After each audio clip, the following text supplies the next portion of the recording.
Достар, енді біздер Каспий KZ'те ограничение қойылған категорияларды қарап шығамыз. Оларға біздер пока товар қосыла алмаймыз, оларға өтініш жібермегенше сол категориялар бойынша. Енді сол категорияларды қай жерден қарайтын боламыз, достар. Оның үшін помощь для продавцовқа өтеміз. Сол жерден достар, мынаған өтеміз. Ограничение категория, міне, ограничение категория деген жерге басамыз бір. Міне, мына жерден список тізіміні көреміз, мына жерден категориялардың. Шектеу қойылған категориялар.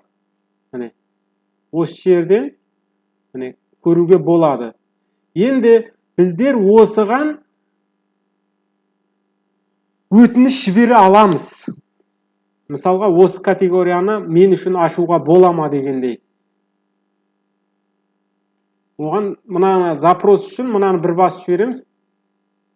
Запрос қоюға міне келдік. Запрос на получение разрешения. Разрешение үшін міне біздер мына жерге теманы жазамыз. Мысалға, қайсы категориялар жайлы, не жайлы, осы жерге тема жазамыз. Мына жерге партнердің несі, Каспий магазинде қалай жазылатыны. Мысалға,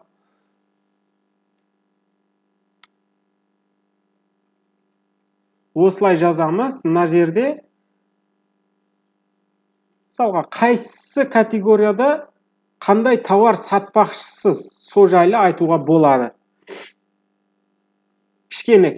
И мына жақта толықтырып, описанияда толықтырып айтуыңызға болады. ID магазина деген мына жерден нөмірін аламыз біздер. Мына жерден міне нөмірді алып, копировать етіп, мына нөмірді осы жерге тастаймыз. Кейін мына жерге кішігірім описание жазамыз, және қайсы категория бойынша разрешение алуымыз керек.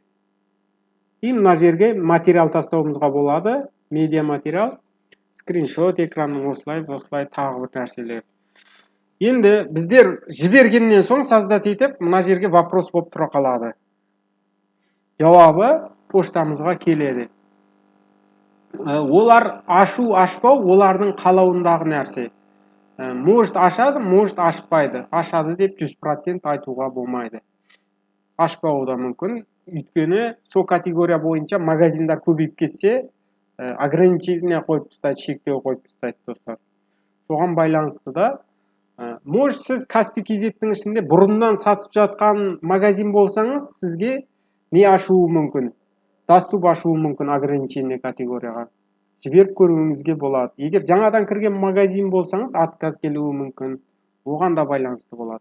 Жалпы себептер, достар. Поштаңызға сол жайлы хабарлама келетін болады міндетті түрде. Түсінікті болды деген ойдамын, достар. Сонымен сабақты аяқтаймын.